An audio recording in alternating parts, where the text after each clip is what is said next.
Double vision Jason, stereo Jasons. I don't think I've ever felt this safe sat next to a couple of serial killers before. Maybe You haven't made it through it yet. that's very true. So, let's just dive straight in, literally into the water. How did you become Jason Voorhees? And I'll ask Ari, if that's okay? Well, it's certainly okay. Well, I was born to Pamela Voorhees. That's why I'm Jason Voorhees. No, in actuality, the wild thing is Betsy Palmer, actually, who played my mother in Friday the 13th, shares the birth date of my actual mother, November 1st, the day after Halloween. Isn't that kind of creepy? And we discovered that. But that doesn't answer your question. No. To answer your question, when I was 13, I was in a comedy about kids who play soccer in America, and soccer is not popular in America, so that movie didn't go anywhere. And even though it was a lot of fun to play that role, and I snuck into the audition, I received a call from Sean Cunningham the following summer. I was just hanging out, just a kid. Yeah, I've been in a movie, and all of a sudden the phone rings and it's Sean, and he's like, Ari, we've got another job for you. I'm like, really? He's like, come down to the studio. And I did, and I got there. What happened was, by accident, they handed me Kevin Bacon's script. And the script says, the counselor goes off to make out with his girlfriend in the woods. And I was like, oh, this is the best ever. Wow. And I was sitting there with this big grin on my face, and Sean comes in, he goes, no. That's Kevin's script. And I was like, really? And he goes, Ari, sit down. I said, okay. He goes, you're gonna be the monster. And, so I was, I thought the one thing would have been great, but being a monster, that was good enough, so I took it. And that's the rest is history. There's worse things to be. So, being the iconic Jason in the first Friday the 13th, what was the makeup procedure like? Well, what do you want to answer that? Why don't we actually, yeah, sorry. Yeah. Instead of doing it one at a time. Do you guys want to go on a date? So let me go back to the question. How did I get Jason? Yes. Is that the question?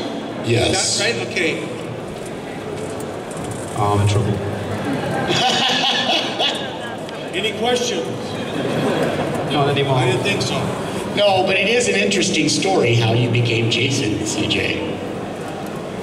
It is to a point. I was managing a nightclub. We ran an event on Thursdays with the hypnotist. The hypnotist decided to have a film crew come in for a promo that he wanted to shoot. It just happened to be the folks that had did part 4 called Real Effects with Ted White. And they said, let's do a scene with Jason coming through the screen to the subjects. And they said, let's take CJ and put his big ass in that wardrobe. They did it, and as they say, the rest is history. So being Jason, what was that like for you on set? Was it your first movie, your first acting experience? Well, no. As I said previously, I had been in a movie just before that. No, sorry. That's how I got the role. Sorry, CJ. Oh, now he's asking you. Oh, I'm loyal. Hey, I'm CJ, man. I feel like I should start this. Wait till the next show, okay? We'll do better. What was the question? So had you been in another film prior to that? So I had never been in a film. I had never done a stunt in my life. And even Kane Hodder, our friend, had found that I had never done a stunt. And when he found out, it was like, well, what do you mean? They set you on fire. And I said, well, at the time I was a little younger, 28, 29, a little stupider, and didn't realize the impact of what I was doing. But I was relatively physically fit. I had a good stunt coordinator who put me through all the stunts, and that was one of the characteristics of playing Jason. I had to do all my own stunts. Otherwise, it didn't make sense to have a body double and then have to go back and forth between a stunt double and an actor. And I will tell you that playing Jason may sound easy because you don't speak, but I do challenge anybody to put a cardboard face on in one eye and show somebody you're pissed off. I mean, it's easy when you're normal like this.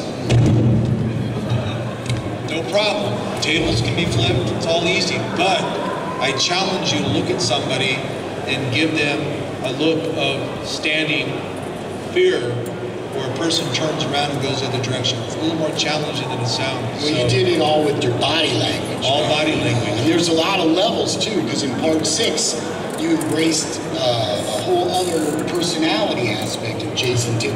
But you know what? The beginning, where they have you down in the bottom of the lake, I mean, there we share some of that wonderful lake work, as we can say. But I didn't have to have a scuba tank. You know, you had a scuba diver with you, didn't you? Yeah, what I did in part 6 at the end of the film, Jason's 20 feet underwater. It's an Olympic-sized diving pool in Los Angeles. They black out the walls and they actually chain me down to the bottom. So when you look at that, that is a real chain. And I had safety divers. I would signal. A metal chain? A metal chain. It's a real chain. That's why it's holding me down. I'm standing on top of center block. Safety divers, I'd signal and they would swim in and pull my mask off and just stick a regulator in my mouth. So back to your thing about stunts, the association to be able to do those stunts was just as important as having the physical characteristics. There's a lot of trust involved there. A lot of trust with your stunt coordinator. For those of you that know, like Kane Hodder, been a stunt man, a stunt coordinator, you really have to believe in the people around you to keep your ass safe. We did the full costume, full makeup and everything. Yes. So everything underwater is full wardrobe, no wetsuit, it's just wardrobe. The safety drivers are wearing a 1/4-inch safety diving suits to keep them warm. And, you know, 6, 7, 10 hours into the shoot, it gets cold now, let me tell you. 10 hours? We were there all night long. All night long. And then we both experienced the lake itself, which was stagnant, meaning there was no filtration to it, and they did have water moccasins and leeches. Those are snakes, people. So water moccasins aren't slippers. They'll knock your ass Those out. are big black snakes. So, but it was fun. Is that probably the most challenging thing you've ever done then in your life, do you reckon? Well, I was going to say I'm married, but no. Oh, no. Your wife is a Don't tell sweetheart. Ruby that. Stop. Ruby, are you here? Come on. But no, that's not the most challenging thing. I think, again, when you're young, it's fun. You're excited. The endorphins, it's like running. Yeah. You just want to do it. You want to keep going. So, you know, Jason is when you put on a character, when you put a hockey mask on, it's like a light switch. Once that hockey mask goes to the front of your face, you go in character. All you want to do is fuck people up. So it was quite easy to stay in character then. Easy. So how did you guys become so close? Was it just through conventions? We're buddies. What are you talking about?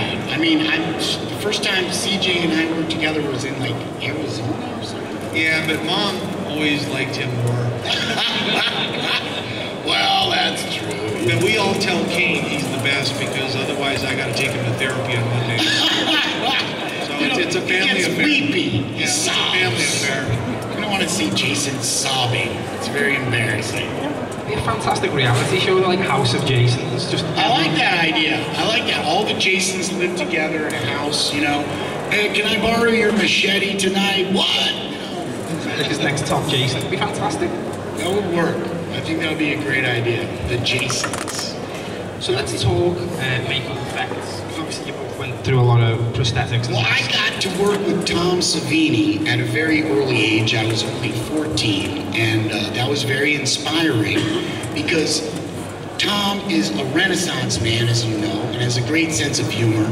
And even at that time, he kept a bust of Vincent Price, Bela Lugosi, Lon Chaney, and everybody, and Boris Karloff in his studio, even though it was his portable studio.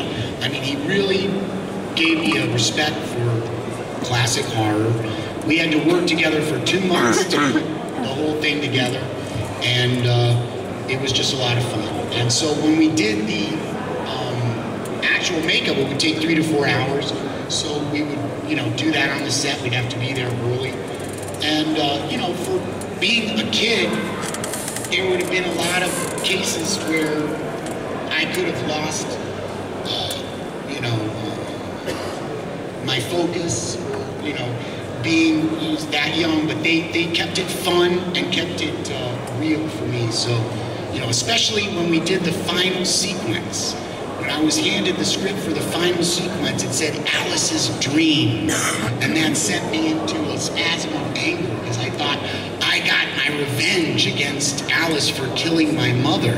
But, so I started kind of being a bit sulky and, no, it's not a dream, it's real, it's real. And Savini took me aside, he said, listen man, stop saying that because you're bothering Sean.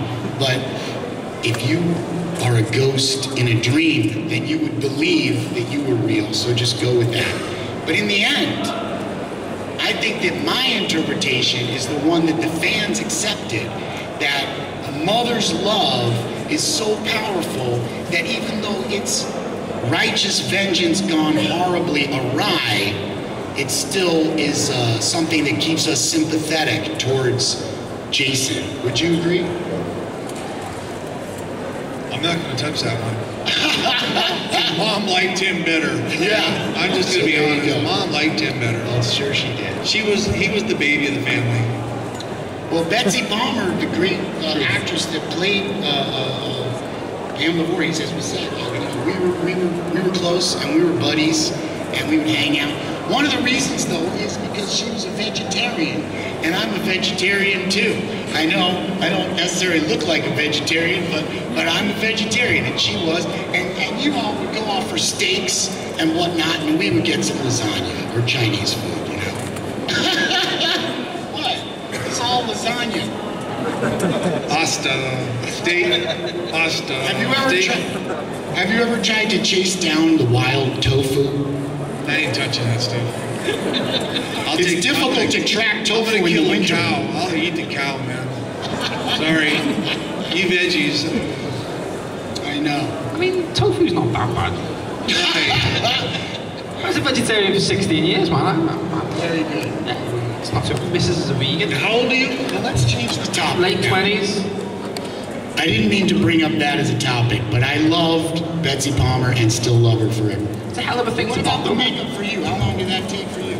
Mine was, you know, at the beginning when we had the maggots on my face, we'd take almost 3 hours to get it completed. Once we got the opening scene where the hockey mask is put back on Jason, it would take about an hour to an hour and 15 minutes, and then we were set to go on set. So it wasn't that bad. Once we got on that first scene and the hockey mask was put back on Jason, it became pretty simple as far as I was concerned. And I'm sure people have seen pictures of me sitting in the back of trailers sleeping, and all you see is my face is all painted up. I'm laying there. But those are just the way it is. You're shooting all night long. You start to get a little goofy sometimes. You start to scare the cast members as they're going by in the woods.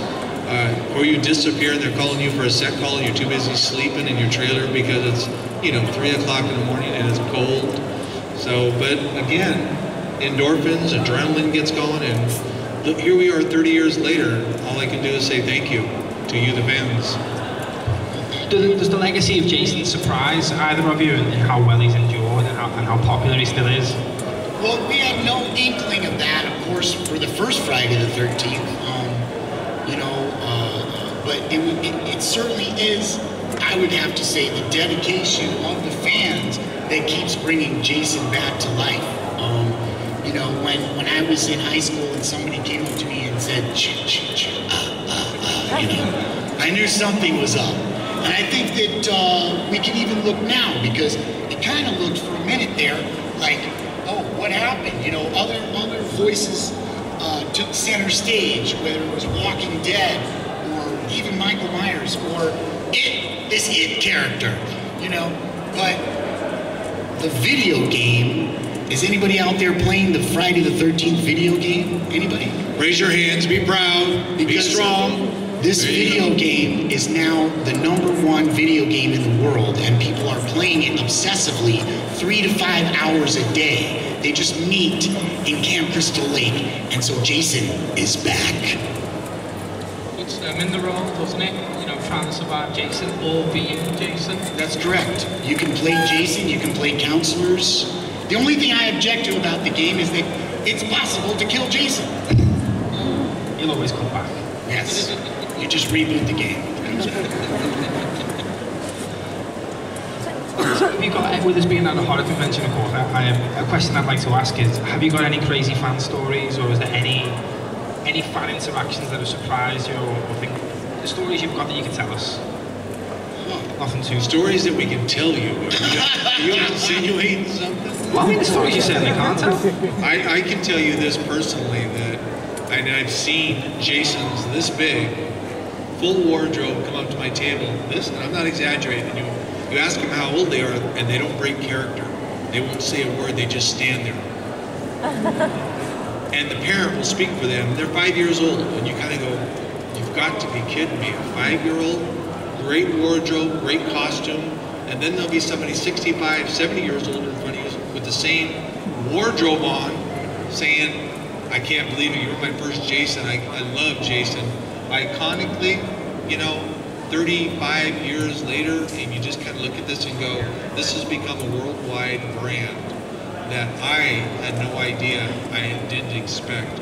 And personally, I'm lucky. I'm right in the middle of the series. I mean, Derek Mears has done an amazing job. Ken, you take a look at Kane Hodder's performance, Ted White, and you think about it. I get to be in the middle where I come back like Frankenstein. I get to be in the middle that I get to have a utility belt like Batman. True. That's right. I get to come at the beginning and I got a James Bond opening. Pretty cool. And so you think about it like, wow. And I've got an iconic Alice Cooper doing the music for The Man Behind the Mask. Absolutely. So I get to be in the middle. I get to really be a pivot point of the series as it goes forward. So I'm really excited to see what next year brings when they resurrect and go ahead and shoot it again. And as you know, they were supposed to start shooting this year. Platinum Dunes, I believe, is the name of the company. Yeah. They shelved it, and I would assume they're going to put it on the shelf next year and reboot it, because it's been since 2009. Derek Mears played Jason since this, part of the series has come out. And with the success of the video game, I think it's time to get it back on the big screen. What do you think, guys? Yeah.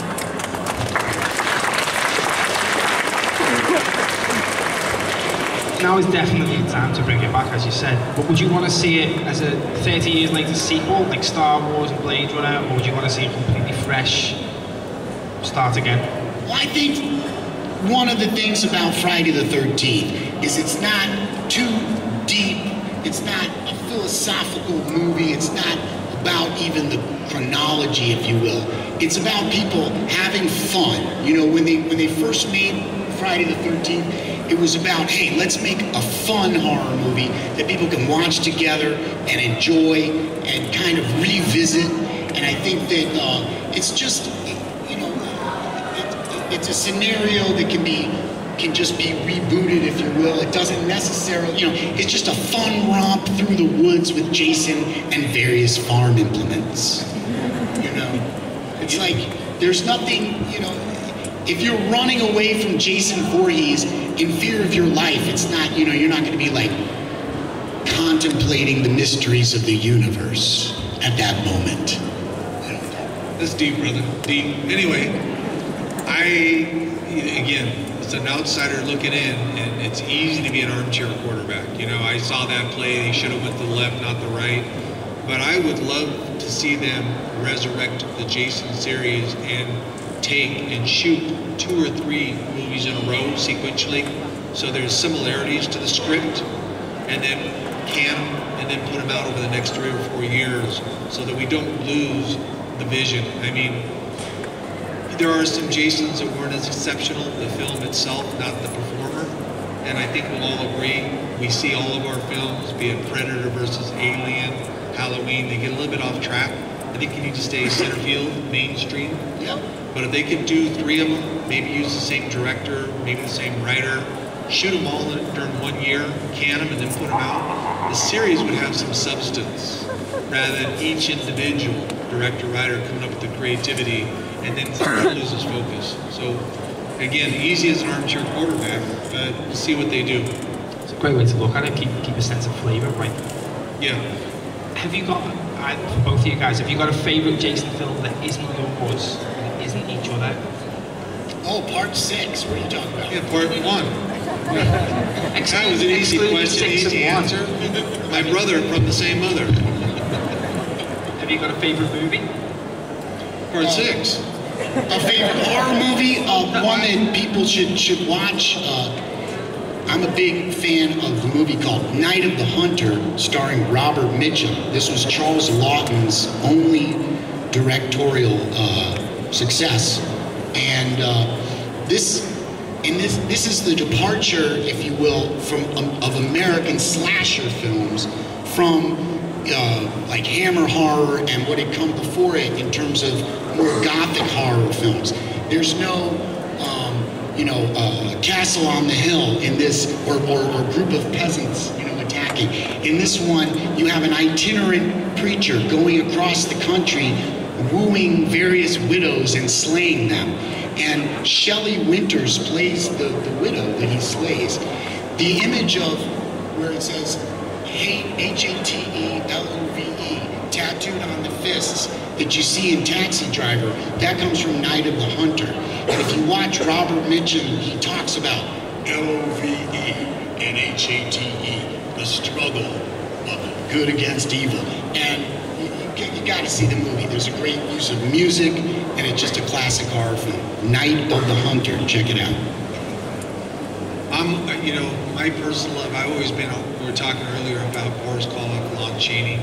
I'll always go back to the 60s, the black and whites with Werewolf, Frankenstein, Dracula, Mummy. I'll stay with those forever. What about Maniac Cop? I like that cop. There's another Maniac Cop called Hell Cop. I like Hell Cop! Hell Cop, that's what I was talking about. What about Hell Cop? Who's seen Hell Maniac Cop? Cop too, though, but that's Who's what seen I Hell Cop out there? I like Hell Cop. Hell Cop? Let's talk about Hell Cop. Hell Cop? Because he played a policeman in Hell Cop that is like really awesome. What's really funny is when I was telling people I was going to be interviewing yourselves, someone said, CJ Graham, I can't believe you're talking to Hell Cop. Yeah, not even Jason. Hell Cop was the first thing you went to. Yeah, I think the Hell Cop film that I did was done in about 2 years after the Jason. Unfortunately, the company bankruptcy had never made a national distribution of the films to theaters. It sat on the shelves for almost 25 years till United Artists, MGM bought it. But the interesting thing, you guys know who Ben Stiller is? He's got about 5 seconds in it. I kick his ass. True story. Mom and Dad are in it too. Just, anybody remember Lita Ford, the rock and roll singer of the 80s? She's in it. How about Christy Swanson, Buffy and the Vampire? She's in it. Chad Lowe, Rob Lowe's little brother, is in it. And you remember Patrick Bergin, Sleeping with the Enemy, opposite Julia Roberts, the husband, the psycho? He plays the devil. So it really did have a cast of characters, but when they bankruptcied after it got on in the can, it just sat on the shelves, like I said, until United Artists, MGM bought it, and just in the last year and a half, it went to Blu-ray. So it's kind of interesting, but a lot of people come up and they realize I was Hell Cop, and they go, "You gotta be kidding, man, I love that show." It's just one of those things, if you don't get that national distribution to a theater worldwide, it doesn't really get the recognition you hope it would. But now fans, people who come to horror conventions will probably take the time to seek that out and find a juicy little fun horror movie. And what do you think? I did. I had people today already come up with the Blu-ray to get autographed and take pictures of Hell Cop. So it's fantastic. Would you reprise Hell Cop if you were given the opportunity? I'd look at it seriously. I'd look at the same thing with the Jason character. I would look at it if it was offered, but I would only take it if I could perform up to the standards of what it requires to keep the series going strongly. If I didn't think I could perform and deliver what's necessary, I'd pass. Just because I don't want to damage what we've already done. But I would look at it, I would think physically fit where I could probably do it, but at the same time, if I couldn't give a performance that met expectations, meaning yours, even more important, mine personal, I wouldn't do it, but I would seriously consider it. Or it could be a modified version. It'd be like Hell Cop at the donut shop. He's old now, a little jaded and ornery. It's the vegan food. Tofu makes you crazy. That's it, tofu. I knew there was something out there. Hell Cop versus the vegetarians. I can see it. If you could play any other character, who would you do? Either Vlad the Impaler or Svengali. I think Vlad the Impaler would be pretty cool. I don't know if there'd be a character specifically. Again, you have to realize when you're big like me, for those of you that are my size, 6'3", 245, there's limited acting abilities because normal people are normal size, 5'11", 6 foot. My big ass stands up, nobody wants to stand next to me. But I always thought it would be fun to play Halloween, Michael Myers, play Predator, to play, you see what I'm saying? And be able to play each one of the characters, Leatherface, and be the quote-unquote back to Lon Chaney, Boris Karloff of the series, because you can step into all those categories with my physical size and capabilities to do the stunts. That would be cool, and that's where I think you leave your mark on the history, just like Boris Karloff and Lon Chaney did. Great answer. That's something we're missing these days. There is no iconic creature performance or monster performance. None. There's not one that you can characteristically say has covered them all, or who they call when it comes to set prosthetics. You know, I mean, a lot of people have done a lot of good things. You may not know this. Derek Mears, The Hills Have Eyes. You've seen Predator out there and stuff. They've done a lot of things, but not one has really capitalized on every time there's a large character. I don't care if it's in Star Trek or whatever you call C.J. Graham, or you call Derek Mears specifically, because they know categorically they can do the stunts and they can put the prosthetics on and the wardrobe. It's a fantastic answer. Doug Jones does a good job, but he's quite recognisable. I think he just works with Game of Del Toro all the time, doesn't he? They'd be in different degrees of fishmen at the moment.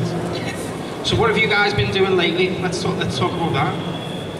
I now have a band called First Jason, in which I play a guitar that's on a giant machete. It's cool. It's a badass. You should see it. I've seen it. He's brought it to photos. It's very cool. Thank you, CJ. And our last video, we recently were signed to 2 different labels, Eternal Sound Records in Germany and Cats and Jammer Records in New Zealand. And our new album is called To Be a Monster. So check out the video, First Jason, To Be a Monster. It got over 15,000 views in about a week and a half. So it's really, we've kind of turned the corner, and there's a lot of great things. And the band now practices every week, which I'm proud to say, because I'm also the art director at a community center in Chicago, where I have an auditorium and a stage, so we just use the stage and we practice every week, and we've gotten great sound. So I'm very proud of the band right now. Please check us out. First Jason, that's the main thing that I do. It's fantastic. What type of music are you playing? It's rock and roll, man. Rock and roll. Awesome. CJ? I think most of you know that over the last 25 years I've been running casino resorts. Most of you know I've been a general manager and chief operating officer, so I've run operations worth $500 million, 2,500 employees. This year, in February, I retired. So I don't have anything I have to be anywhere. I'm just enjoying myself, doing whatever I need to do. I'm able to do conventions now and come meet the fans and show my appreciation for what I've done and then see you guys. But for 25 years I ran casino resorts. I worked for Hard Rock, I worked for the Palm, Steve Wynn, I worked for Caesars. The last 8 years running casinos in California. So it's nice just to step back and take a deep breath and say I've done it. Hung up my suit and tie, so to speak. Actually, I've given them all away. I still have 3 hanging up, but I gave them all away, all my ties. So, yeah. But for those of you who've gone online, I'm sure you've seen me in a suit and tie running those joints. But now it's just time to enjoy myself, and we'll see what happens in my next phase of my life. Well, I think that speaks volumes that he could be doing anything he wants, and he came out to see you people. I think that deserves a round of applause.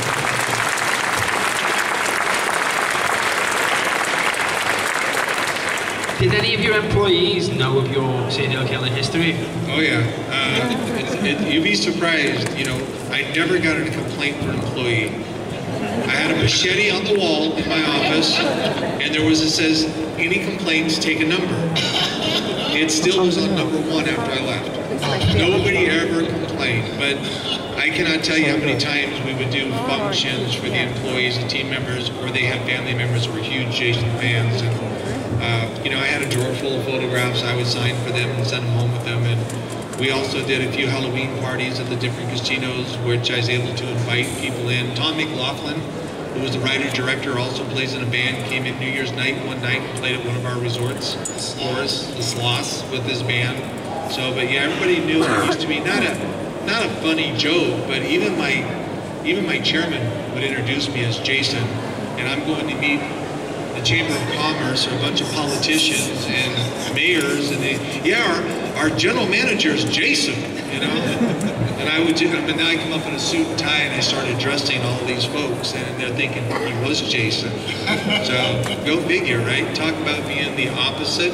I mean, happy smiley face one day, and the next day I would kill 18 people, and not a problem. So what made you go back to like real life, like working in casinos? Why did you never?